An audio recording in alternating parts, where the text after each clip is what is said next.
आज का हमारा टॉपिक है charge distribution, common potential. Basically इस टॉपिक के अंदर हम लोग दो कंडक्टर्स ले रहे हैं, चार्ज कंडक्टर्स, और दोनों चार्ज कंडक्टर्स को हम कनेक्ट कर रहे हैं और देखेंगे कि इस कंडीशन में चार्ज किस तरीके से फ्लो करता है और पोटेंशियल में क्या चेंज आता है। राइट, देखिएगा, ये हमारा टॉपिक है चार्ज डिस्ट्रीब्यूशन, चार्ज डिस्ट्रीब्यूशन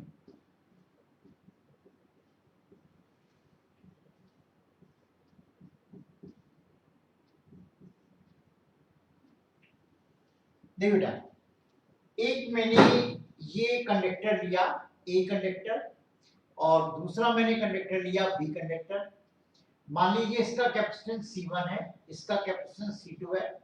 इसको आपने अलग चार्ज किया, इसको आपने अलग चार्ज किया। मान लिया चार्ज करने पर इसका पोटेंशियल V1 हो गया, इसका पोटेंशियल V2 हो गया। इसका चार्ज हम निकाल सकते हैं Q1 C1 V1 से, और इसका चार्ज हम निकाल सकते हैं Q2 that is C2 V2 से। अब हम क्या करेंगे, इन दोनों कंडक्टर्स को कनेक्ट करेंगे, ठीक है ना। तो देखिएगा किस तरीके से कनेक्ट कर रहे हैं हम। जैसे ये हमारा कंडक्टर है और ये हमारा कंडक्टर है, ये आपका ए, ये बी। अब हमने क्या किया, इसको एक वायर के थ्रू कनेक्ट कर दिया। व्हाट विल हैपन, अब होगा क्या, राइट। इस बात को हम कुछ इस तरीके से समझे, जैसे मैंने शुरू में आपको एक बात बताई थी स्टार्टिंग में कि आपने कोई कंटेनर लिया और इस कंटेनर में सपोज करो आपने पानी भरना शुरू किया, राइट। तो जब आप इसमें पानी डालेंगे कोई भी लिक्विड, तो इसमें इसका लेवल बढ़ेगा। तो जैसे जैसे आप वाटर डालेंगे इसमें, वैसे वैसे इसका लेवल बढ़ेगा।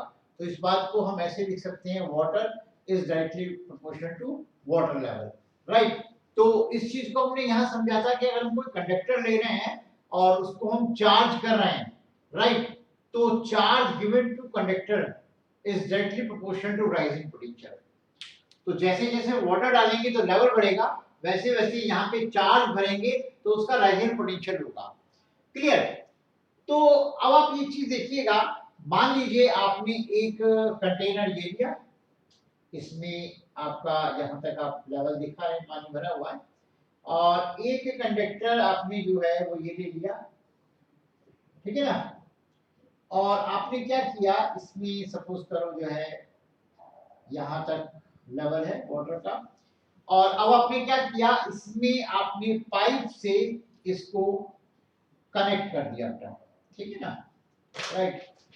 तो बेसिकली क्या होगा कि इसमें वाटर विल फ्लो, वाटर जो है इसमें फ्लो करना शुरू कर देगा इस कंटेनर से इस कंटेनर की तरफ। क्यों? क्योंकि इसका जो पोटेंशियल है, सॉरी, इसका जो लेवल है वो ज्यादा है, इसका लेवल कम है। ये फ्लो ऑफ वाटर क्वांटिटी पर डिपेंड नहीं करेगा कि वाटर की क्वांटिटी कितनी है, कौन ज्यादा है कौन कम है, लेवल पे डिपेंड करेगा। Level means potential, right. ठीक इसी तरीके से अगर हम यहां देखें तो यहां पे चार्ज फ्लो करेगा, वाटर इधर चार्ज, इधर लेवल, इधर पोटेंशियल। ओके, अगर हम ये मान लें V1 ग्रेटर देन V2 है, राइजिंग पोटेंशियल जो है यहां पर V1 की वैल्यू V2 से ज्यादा है, तो इस डायरेक्शन में चार्ज फ्लो करेगा। कब तक फ्लो करता रहेगा, वाटर कब तक फ्लो करता रहेगा, जब तक कि इनका लेवल सेम नहीं हो जाता। जैसे आप देख सकते हो, मान लिया यहाँ कहीं पर जाकर के इसका लेवल भी इतना हो गया, डिक्रीज होगा, ये डिक्रीज होगा, और ये यहाँ तक कहीं हो गया, तब ये रुक जाएगा, राइट। तो यहाँ पे क्या होगा, इनका जो पोटेंशियल है वो सेम हो जाएगा, और जो ये पोटेंशियल होगा, इसी पोटेंशियल को हम बोलते हैं बच्चे कॉमन पोटेंशियल। देखिएगा, इसी को हम बोलते हैं बेटा कॉमन पोटेंशियल, राइट। तो अब आप ये देखिएगा कि कैपेसिटेंस पर क्या इफेक्ट पड़ेगा, ए के कैपेसिटेंस पे क्या इफेक्ट पड़ेगा या बी के कैपेसिटेंस पे क्या इफेक्ट पड़ेगा। कैपेसिटेंस को लेकर के बिल्कुल कंफ्यूजन नहीं होना कि कैपेसिटेंस जो है ये C1 पहले की तरह और ये C2 पहले की तरह रहेगा। क्यों? इसको आप यहां समझिए, ये कंटेनर है, इसकी अपनी कुछ कैपेसिटी है, मान लो 10 लीटर कैपेसिटी है, इसकी अपनी 20 लीटर कैपेसिटी है। तो वाटर इधर से इधर जा रहा है, किधर भी जाए लेकिन कैपेसिटी थोड़ा चेंज हो जाएगी, राइट, या इसकी कैपेसिटी थोड़ा चेंज हो जाएगी। ठीक ऐसे ही जो कंडक्टर्स हैं उनकी कैपेसिटी पर कोई इफेक्ट नहीं पड़ेगा, राइट। तो चार्ज कितना है, नहीं है, कम हो गया, तो ठीक है, इन सब बातों का कैपेसिटी से कोई इफेक्ट यहाँ पर नहीं पड़ेगा। अब देखिएगा चार्ज की बात करेंगे, चार्ज की वैल्यू पर क्या इफेक्ट पड़ेगा। अब जरा देखें वाटर की वैल्यू पे क्या इफेक्ट पड़ेगा। जाहिर सी बात है वाटर इधर कम होगा, इधर बढ़ेगा, तो डेफिनेटली चार्ज अगर ऐसे जा रहा है तो यहाँ पर जो हमारा चार्ज होगा Q1 डैश रख लेते हैं इसको, जाहिर सी बात है Q1 डैश की वैल्यू जो है वो पहले वाले Q1 से छोटी होगी और यहाँ पे जो Q2 डैश की वैल्यू होगी वो पहले वाले Q2 से बड़ी होगी, राइट। अब चलिए यहां पर हम निकालते हैं अब इसका कॉमन पोटेंशियल। दोनों कंडक्टर्स को हमने कनेक्ट कर दिया है, अब उनको एक ही कंडक्टर की तरह हम कंसीडर करेंगे।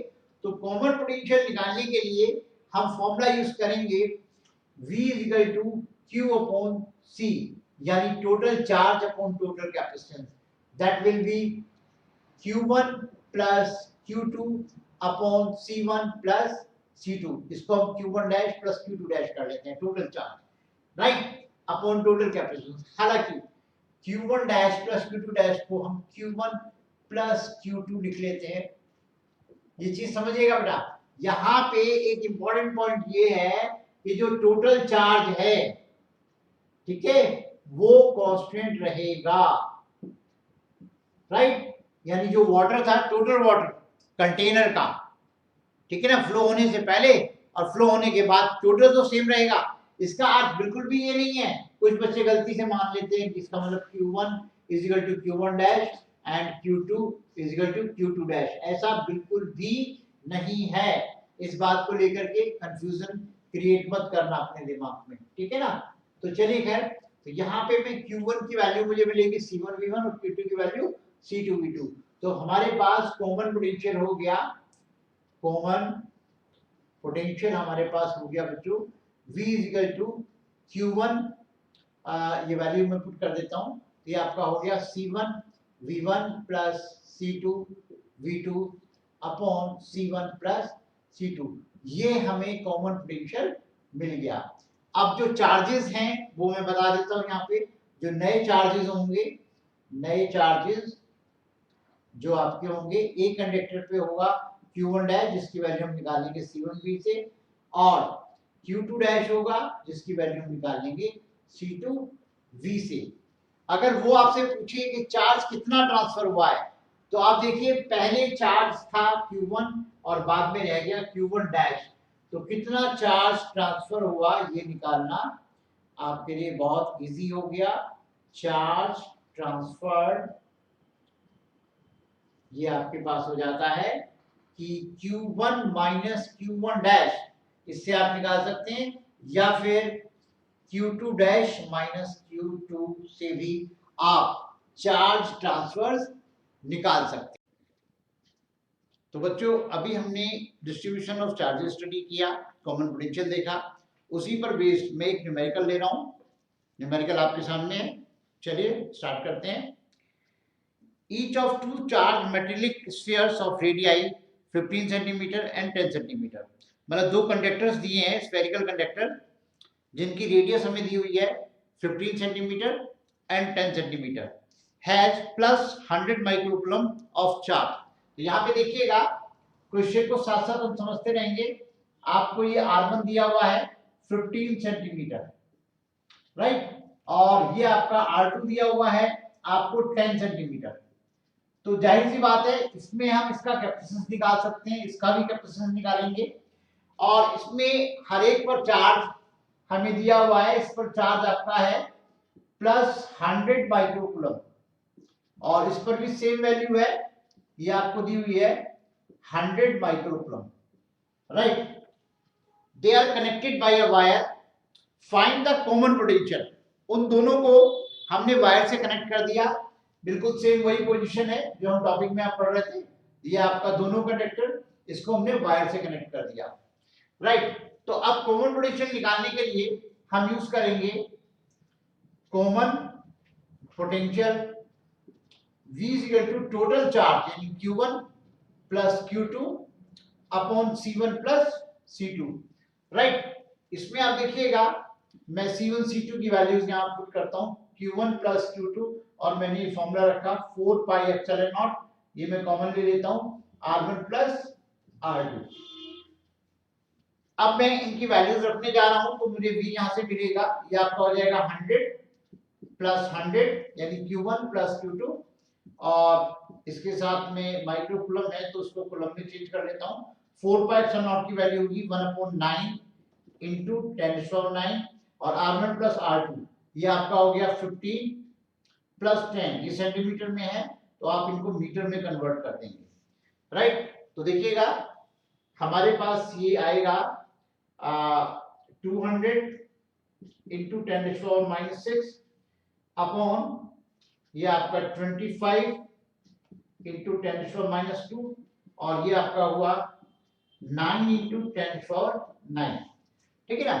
तो अब आप ये देखिएगा यहां पर ये हमें मिलेगा V equal to 200 into 9 upon 25, और 10 की पावर ये हमारी हो जाएगी -6 प्लस 9 3 हो गई, और ये ऊपर जाकर के 5 10 की पावर 5, राइट।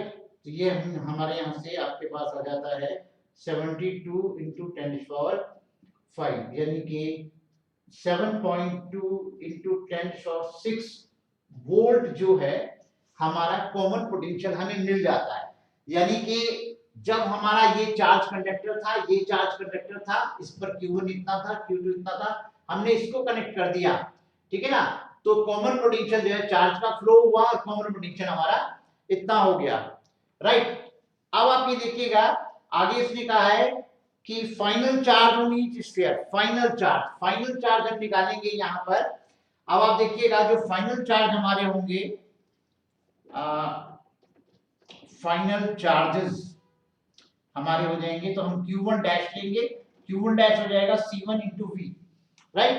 तो ये हमारे पास C1 की हम फॉर्मूला यूज कर रहे हैं 4 pi epsilon not R1 and V। तो यहाँ से ये मैं वैल्यूज पुट कर देता हूँ आपका, ये आपका हुआ 1/9 into 10⁹, और R1 की वैल्यू आपकी हो जाती है 15 सेंटीमीटर, इसको मीटर में कन्वर्ट कर दिया, ये ध्यान रखना बेटा, ओके। और वोल्टेज हमारी आ जाती है 7.2 into 10⁶, राइट, ये हमारी वोल्टेज हुई। अब इसको हम सॉल्व करेंगे, देखिए कैसे हम सॉल्व करते हैं इसको। 3 3 हो गया, 3 5 हो गया, और ये 3 2 और ये आपका 4 बेटा। तो ये सॉल्व करके 10⁻², और ये सारा लेकर के हमारे पास बैठेगा बेटा, ये आपका 120 into 10⁻⁶, दैट मींस 120 माइक्रोकूलम, ये हमारी Q1 डैश आ गई, यानी कि कॉमन पोटेंशियल होने पर चार्ज हमारा इतना रह गया, ओके। पहले कितना था 100, अब कितना हो गया 120 माइक्रोकूलम, राइट। और अब मैं तो आपका जो Q2 डैश है वो होता है बेटा C2V, और ये आपका C2 हो गया 4 pi epsilon not R2 into V। तो इन सब की वैल्यूज में पुट करता हूँ, ये आपका आ गया 1/9 into 10⁹, और ये आपका 10 सेंटीमीटर, मीटर में मैंने कन्वर्ट किया, और ये 7.2 into 10⁶। इसको हम सॉल्व कर लेते हैं, और ये सॉल्व करके 9 8 और ये आपका आएगा 10 की पावर कंसीडर करके 80 into 10⁻⁻6 coulomb, that means 80 microcoulomb. अब आप देखिएगा पहले कितना था, पहले था 100, तो ये कम होकर के 80 हो गया, इसमें क्या 100 बढ़ करके 120 हो गया, ठीक है ना। तो अब आप देखिए चार्ज ट्रांसफर कितना हुआ, इस चीज को जरा बेटर तरीके से समझिएगा बेटा। बेसिकली क्या है कि पहले Q1 की वैल्यू थी 100 माइक्रोकूलम, राइट, और बाद में जब ये Q1 डैश हुआ तो इसका हो गया 120 माइक्रोकूलम, राइट। और इसी तरह से पहले आपका Q2 था 100 माइक्रोकूलम, और बाद में रह गया Q2 डैश आपका 80 माइक्रोकूलम। अब चार्ज ट्रांसफर आप यहां से भी निकाल सकते हैं, यहां से भी निकाल सकते हैं, राइट। तो चार्ज ट्रांसफर आपका कितना होगा, चार्ज ट्रांसफर आपका हो जाता है, इसमें से इसको माइनस कर दो, यानी कि 120 माइनस 100 कर दो, 20 माइक्रोकूलम, या ये भी कर सकते हो 100 माइनस 80, आप इसको भी कर सकते हो। बेसिकली क्या है, देखिए टोटल चार्ज पहले कितना था, 100 प्लस 100 200, अब कितना हो गया 120 प्लस 80, अब भी 200 था, दैट मींस, ठीक है ना। तो वो चीज जो आपकी Q1 plus Q2 is equal to Q1 dash plus Q2 dash, मैं यहां लिख देता हूं, जो आपका ये था Q1 plus Q2 is equal to Q1 dash plus Q2 dash, ये आपका क्लियर हो जाता है। क्वेश्चन लेता हूं बेटा मैं, two isolated metallic solid spheres of radii capital R and 2R are charged such that both of these have same charge density sigma, यानी दो स्फेरिकल कंडक्टर लिए मैंने अलग अलग, उनको चार्ज किया और इतना चार्ज किया कि उनकी सरफेस चार्ज डेंसिटी सेम हो जाए। Surface charge density means charge per unit area. Sphere के लिए आपका एरिया हो जाता है 4πr², राइट। अगर मैं पहले कंडक्टर की बात करता हूं और पहले कंडक्टर को ये मान के चलता हूं कि मैंने Q1 चार्ज दिया है, ठीक है ना, तो ये मेरे पास Q1 अपॉन 4πr², ये पहले वाले चार्ज की सरफेस चार्ज डेंसिटी हो गई, ठीक है। और अगर दूसरे वाले पर मैं मान के चलता हूँ Q2 चार्ज है, Q2 अपॉन 4π, उसकी रेडियस क्वेश्चन के अकॉर्डिंगली डबल कही गई है, तो ये मैंने बराबर किया। अच्छा, दोनों की सरफेस चार्ज डेंसिटी बराबर है, जो कि सिग्मा के बराबर क्वेश्चन में गिवन है, ठीक है ना, ये चीज आपकी गिवन हो गई बेटा, राइट। अब यहां से मैं एक काम कर लेता हूं, यहां से मैं Q1 Q2 निकाल लेता हूं। बेसिकली आगे उसने बोला है the spheres are located far away from each other and connected by a thin conducting wire. Okay, दोनों को दूर दूर किया और एक वायर से कनेक्ट कर दिया। अब वायर से कनेक्ट करने पे क्या होगा, उनका पोटेंशियल सेम हो जाएगा। और लास्ट में क्या पूछा है, find the new charge density on the bigger sphere, बड़े वाले स्फीयर पर चार्ज डेंसिटी कितनी होगी। तो अब आप ये देखिएगा कि जैसे ये कंडक्टर आपका हुआ और आपका ये कंडक्टर हुआ, राइट, इस पे Q1 चार्ज, इस पे Q2 चार्ज, राइट। अब आपने इसे वायर से कनेक्ट कर दिया तो इसका जो पोटेंशियल है वो सेम हो गया, ठीक है ना, V1 V2। अब ये वैल्यूज भी आपकी चेंज हो जाएंगी, राइट। तो यहां पर आपके पास ये कॉमन पोटेंशियल हम यहां निकालेंगे, तो कॉमन पोटेंशियल हमारा हो जाएगा V equal to total charge upon total capacitance, तो Q1 plus Q2 upon C1 plus C2। तो यहां पे मैं Q1 Q2 की वैल्यू क्या रख सकता हूं, Q1 की वैल्यू मेरी आ जाएगी 4πr² इंटू सिग्मा और Q2 की वैल्यू आ जाएगी 4π2r² इंटू सिग्मा। तो यहां मैंने वैल्यूज पुट की हैं 4πr² into sigma plus 4π2r² into sigma, और C1 होगा 4πε0 r, तो यहां पर 4πε0 दोनों में कॉमन होगा, तो मैं ले लेता हूं 4πε0 और ये हो गया r प्लस 2r, एक की रेडियस r है, दूसरे की 2r है। तो यहां देखिएगा, यहां ऊपर से मैं क्या क्या चीज़ें कॉमन ले सकता हूं, 4π मैंने कॉमन ले लिया, राइट, r² मैंने कॉमन ले लिया और मैंने सिग्मा कॉमन ले लिया, तो 1 प्लस और ये हमारे पास 4 आ जाता है, और नीचे हमारे पास ये आएगा 4πε0 और ये आपका 3r, ठीक है ना। तो यहाँ पर क्या क्या चीज़ें हैं हमारे पास, तो ये आपका बन गया 4πr² into sigma into 5 upon 4πε0 into 3r। तो अब देखिए क्या क्या चीज़ें यहाँ पे ख़त्म हो जाएंगी, आपका 4π से 4π ख़त्म हो जाएगा, ये स्क्वायर इससे r ख़त्म हो जाएगा, तो ये आपके पास बचेगा 5/3 सिग्मा इंटू r अपॉन ε0।